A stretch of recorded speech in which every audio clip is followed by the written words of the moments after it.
दोस्तों पीएनबी ने LBO local bank officer के लिए जो रिक्रूटमेंट निकाली है उसको लेकर बहुत सारे बच्चों के दिमाग में अलग अलग तरह के सवाल हैं। और उसमें सबसे पहला आता है कि सर मुझे इस एग्जामिनेशन के लिए अप्लाई करना चाहिए या फिर नहीं करना चाहिए। क्योंकि नोटिफिकेशन के अकॉर्डिंग दोस्तों जो एग्जाम है आपका, जो एग्जामिनेशन हो सकता है वो आपका अगस्त या फिर सितंबर 2026 मेंशन कर रखा है। मतलब हम ये मान सकते हैं कि अगस्त लास्ट या फिर सितंबर के फर्स्ट वीक के आसपास ये एग्जामिनेशन मे बी पॉसिबल की हो सकता है। ठीक है, सो इस वीडियो में सारी की सारी बातें इसी पर रहेगी, है ना, कि आपको अप्लाई करना चाहिए या फिर नहीं करना चाहिए। सो इसके बाद भी अगर आपके दिमाग में किसी तरह के कोई डाउट या फिर क्वेरी बनती है तो कमेंट बॉक्स में जरूर से बताइएगा। तो बिना किसी देरी के शुरुआत करते हैं सेशन की, है ना। Should I really apply for PNB LBO 2026? दोस्तों आगे बढ़ने से पहले अगर आप में से कोई भी बच्चा ऐसा है जो पहली बार चैनल पर जुड़े हैं तो सब्सक्राइब जरूर कर लें। उसके साथ साथ ही अगर आप किसी भी एग्जाम को टारगेट कर रहे हैं तो अड्डा 24/7 का हमारा एप्लीकेशन ऐप जो है वो जरूर से डाउनलोड कर लीजिएगा, क्योंकि इस एप्लीकेशन ऐप पर काफ़ी सारा फ्री कंटेंट मिलता है जो आपकी प्रिपरेशन को और बेहतर बनाता है। तो इसे जरूर से डाउनलोड कर लें आप लोग। दोस्तों अगर इस नोटिफिकेशन का एक छोटा सा ओवरव्यू हम लोग यहाँ पर देखें तो आप सभी को पता है कि ऑर्गेनाइजेशन का नाम क्या है, पंजाब नेशनल बैंक, है ना। पोस्ट क्या है, लोकल बैंक ऑफिसर की आपकी पोस्ट है। जो ग्रेड है आपको यहाँ पर रिक्रूट करा जाएगा वो जूनियर मैनेजमेंट ग्रेड स्केल 1 पर आपको रिक्रूट करा जाएगा। कुल मिलाकर अगर नंबर ऑफ पोस्ट की अगर बात कर लें तो 545 नंबर ऑफ वैकेंसीज है दोस्तों आपके लिए, है ना। और लास्ट डेट जो है फॉर्म फिलिंग की वो आपकी 9 अगस्त है। तो उसके पहले पहले आपको फॉर्म फिलअप करना है, तो उसके पहले डिसाइड कर लीजिएगा कि आपको अप्लाई करना है या फिर नहीं करना है। और वैसे आप इस वीडियो के बाद ही डिसाइड कर सकते हो कि आपको अप्लाई करना चाहिए या फिर नहीं, है ना। सितंबर, जैसे आपसे कहा कि अगस्त सितंबर के आसपास आपका एग्जामिनेशन रहेगा। इसके अंदर एक ऑनलाइन टेस्ट होगा, स्क्रीनिंग रहेगी आप लोग की, लोकल प्रोफिशिएंसी टेस्ट होगा, है ना, लैंग्वेज प्रोफिशिएंसी टेस्ट बेसिकली। उसके अलावा दोस्तों इंटरव्यू रहने वाला है इसके अंदर, है ना। तो ये आपका पूरा का पूरा एक सिनेरियो रहेगा इस एग्जामिनेशन का। ठीक है, चलिए देखिए, सबसे पहली चीज तो बच्चे मतलब इस एग्जामिनेशन के बारे में क्यों ही बात कर रहे हैं मेनली, है ना। क्योंकि देखो यहाँ पर अगर देखेंगे आप लोग तो स्पेशलिस्ट ऑफिसर की पोस्ट है ना। आपको जूनियर मैनेजमेंट ग्रेड स्केल 1 पर ऑफिसर लेवल की पोस्ट पर आपको यहाँ पर रिक्रूट करा जा रहा है। ठीक है, और आई थिंक आप सभी को पता होगा कि ये सैलरी काफ़ी अच्छी है, अलाउड मतलब आपको मिलने वाली है। 48,480 तो आपका बेसिक पे रहने वाला है, और करीब करीब मतलब 80,000 85,000 के आसपास की अप्रॉक्सीमेट पर मंथ सैलरी आपको यहाँ पर मिलने वाली है, राइट। उसके अलावा दोस्तों ऑफिसर लेवल डेजिग्नेशन है, बेटर करियर ग्रोथ भी इसमें अच्छा आपको देखने को मिलेगा, है ना। और स्टेबल गवर्नमेंट बैंकिंग करियर आपका। तो ये काफ़ी सारे इंपॉर्टेंट पॉइंट्स हैं जिसकी वजह से मतलब बहुत सारे बच्चे इस एग्जामिनेशन के बारे में बात कर रहे हैं, है ना। अब बात करते हैं आप लोगों की। तो देखिए सबसे पहले आपका सबसे पहला और सबसे बड़ा क्वेश्चन होना चाहिए एलिजिबिलिटी को लेकर। एम आई एलिजिबल, क्या मैं एलिजिबल हूँ इस एग्जामिनेशन के लिए या फिर नहीं। तो अगर एलिजिबल है दोस्तों, जिसमें कि आपकी एज लिमिट अगर 20 से 30 साल की है 1 जुलाई 2026 तक, है ना, और रिलैक्सेशंस भी हैं अगर किसी कैटेगरी से बिलोंग करते हैं, है ना। उसके अलावा आपने ग्रेजुएशन कंप्लीट किया हुआ किसी भी डिसिप्लिन में, और अगर आप लोगों को पोस्ट क्वालिफिकेशन वर्क एक्सपीरियंस है 1 साल का, किसमें, क्लेरिकल या फिर ऑफिसर कैडर में, शेड्यूल कमर्शियल बैंक या फिर रीजनल रूरल बैंक के अंदर, है ना। अगर ये एलिजिबिलिटी क्राइटेरिया अगर आप फिलअप करते हो, फुलफिल करते हो बेसिकली, तो मेरे भाई आपको जरूर से इस एग्जामिनेशन के लिए क्या करना चाहिए, अप्लाई करना चाहिए। ठीक है, तो पहला पॉइंट तो ये हो गया हमारे पास में।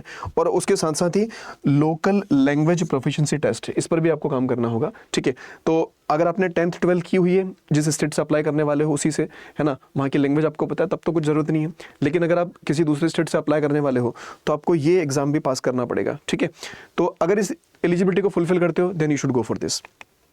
एक पॉइंट और था तो दोस्तों कि एग्जामिनेशन पैटर्न अगर आप देखोगे यहाँ पे तो ये इस तरह का एग्जामिनेशन पैटर्न आपके पास है, जिसके अंदर reasoning, data interpretation, English language, quantitative aptitude and general economic, banking awareness, इस तरह की आपका एग्जाम पैटर्न रहने वाला है। और यहाँ पे दोस्तों आपको क्या करना होगा कि मिनिमम 40% हर सेक्शन के अंदर लेने पड़ेंगे। मतलब कि अगर यहाँ पर देखा जाए रीजनिंग के अंदर तो यहाँ पर भी आपको मिनिमम जो है 40% का स्कोर आपको करना पड़ेगा मेनली, है ना। ऐसा ही आपको हर सेक्शन के अंदर मिनिमम, मतलब क्योंकि यहाँ पर सेक्शन कट ऑफ आपको निकालनी है, और सेक्शन कट ऑफ के साथ साथ यहाँ पर अगर देखोगे तो नेगेटिव मार्किंग भी है दोस्तों, है ना, कि 0.25 की आपकी यहाँ पर नेगेटिव मार्किंग भी रहने वाली है। सो ये एग्जामिनेशन पैटर्न आपने देखा। अब हमने क्यों दिखाया आपको ये बताते हैं एक बार। तो दोस्तों अब जैसे आपने एग्जामिनेशन पैटर्न अभी देखा कि यार इसमें सब्जेक्ट कौन कौन से आने वाले हमारे पास, रीजनिंग है, मतलब डेटा इंटरप्रिटेशन एंड ये क्वांटिटेटिव एप्टीट्यूड, ये एक ही पार्ट है, इंग्लिश है, और general economy and banking awareness है।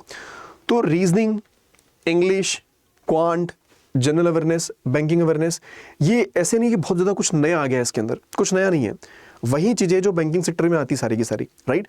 तो अगर आप उनसे पहले से फ्रेंडली हो, जिनको थोड़ा सा पहले से जानते हो बेसिकली आप लोग, तो आपको बिल्कुल अप्लाई करना चाहिए इस एग्जामिनेशन के लिए, है ना। बहुत ज़्यादा मुश्किल पेपर नहीं आने वाला है ये।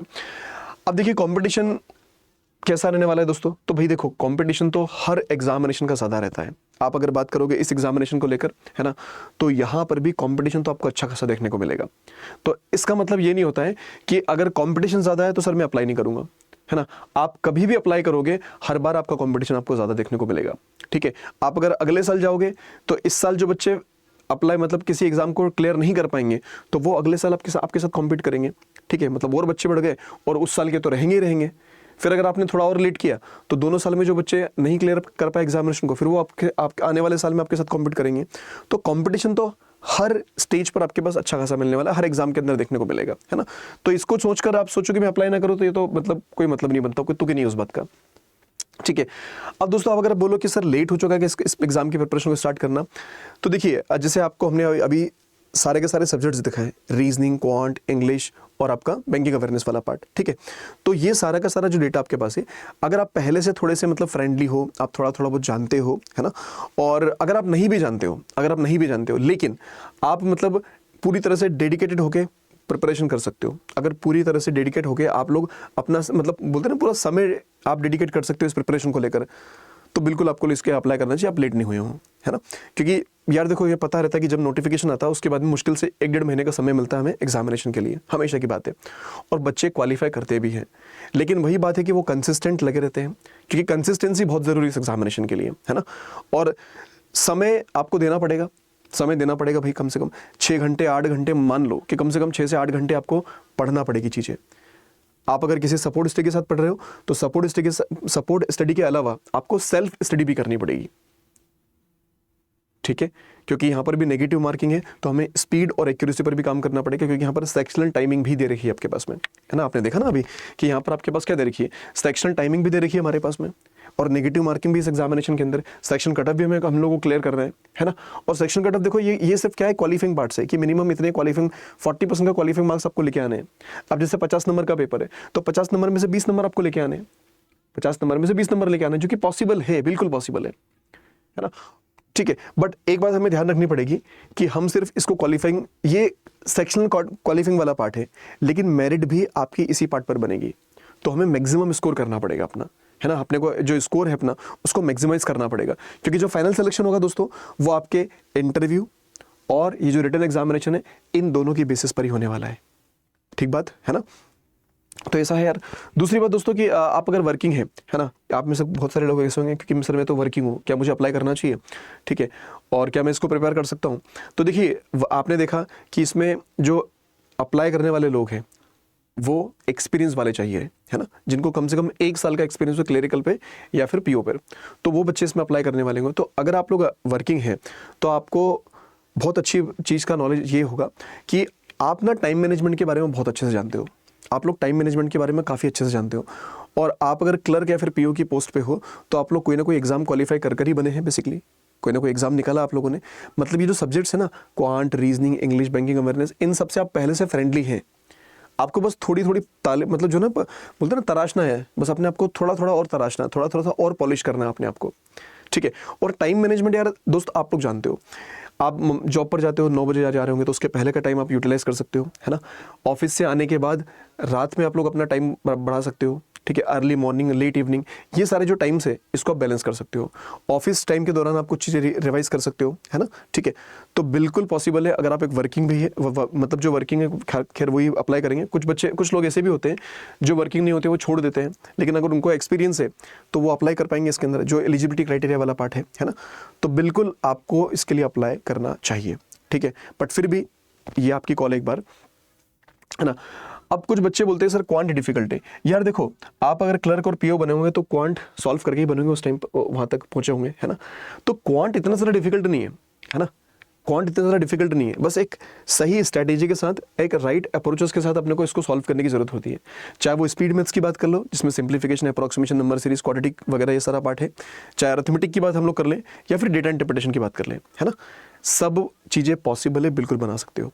बस वही है कि सही स्ट्रैटेजी के साथ हमें इनको सॉल्व करना पड़ता है, सही अप्रोचेस हमें इसके अंदर लगानी पड़ती है ना।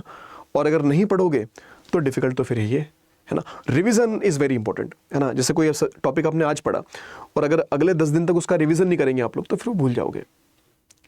तो रिवीजन बहुत ज़रूरी है इसके अंदर, और सही अप्रोचेस सीखना बहुत ज़रूरी है। यहाँ पर फार्मूला नहीं रटना होता है, नहीं कोई ट्रिक वगैरह पर काम करना है, ठीक है। अप्रोचेस को अगर सुधार लोगे आप लोग तो ये भी टॉपिक काफ़ी ज़्यादा आसान है आपके लिए, ये सब्जेक्ट काफ़ी ज़्यादा आसान है, ठीक है। और एक क्वेश्चन जो अभी आ रहा है बहुत सारे बच्चों का कि sir how many hours should I study, मुझे कितने घंटे पढ़ना चाहिए अगर मैं इस एग्जाम को अभी क्वालिफाई करने वाला हूँ। तो आपने देखा कि 4 सब्जेक्ट्स हमारे पास है, रीजनिंग है, क्वांट है, इंग्लिश है और बैंकिंग अवेयरनेस है, या फिर आप इकोनॉमिक्स वाला पार्ट देख सकते हो। तो यार अब 4 सब्जेक्ट्स है ना, मान के चलिए। 4 सब्जेक्ट्स में अगर आप क्लासेस करते हो तो कम से कम 4 घंटे तो वो जाएंगे, है ना। 4 घंटे के अलावा आपको थोड़ा सेल्फ स्टडी भी करना पड़ेगा।